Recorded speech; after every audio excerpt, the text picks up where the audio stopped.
الرحيم. أحبتي في الله، السلام عليكم ورحمة الله تعالى وبركاته. أعزائي الكرام، اليوم غادي نقدم لكم الفول مفور على الطريقة ديالي اللي كنديرها أنا، بجد سهلة ومبسطة. نبداو على بركة الله. نحتاجو الفول الأخضر اللي يكون طري على هذا الشكل هذا، قطعناه وغسلناه ونشفناه. ونحتاجو الدريسات نتاع الثوم، 3 أو 4 ديال الدريسات على حسب الكميه ديال الفول. من بعد ما غسلنا هذا الفول ديالنا وقطعناه، غنجيبو الكسكاس نخويو فيه هذا الفول هكذا مشاهدينا الكرام. بعد ما درنا الفول ديالنا في الكسكاس، غادي نزيدو عليه هذا الثوم هكذا.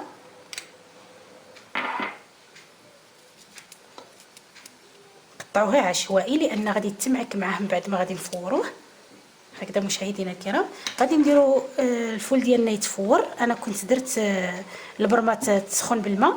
نديرو الفول ديالنا يتفور، ومن بعد من يتفور نرجع معكم ان شاء الله نكملوا التتمه.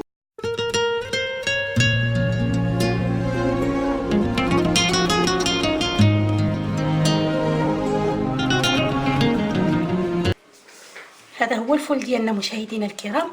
بعد ما تفورنا ورجع على هذا الشكل هذا، غادي نجيبو واحد الملعقه، نديرو القليل من الملح.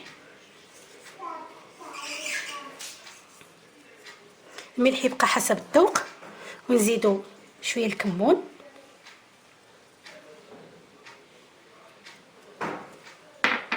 ونمعكو مزيان هذا الفول ديالنا على هذا الشكل.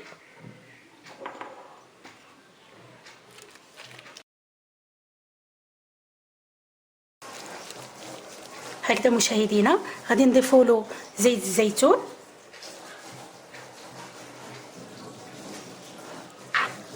نخلطو مزيان ونديروه على نار هادئه لمده ديال 10 ديال الدقائق، باش يدخلنا هذاك الملح والكمون وزيت الزيتون، يدخلنا كاع في الفول ديالنا، ونولي معكم ان شاء الله في صحن التقديم.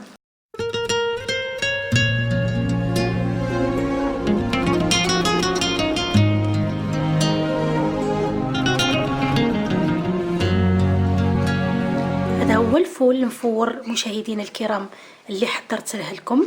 كانت طريقه سهله وبسيطه، نتمنى مشاهدينا تجربوه ويعجبكم.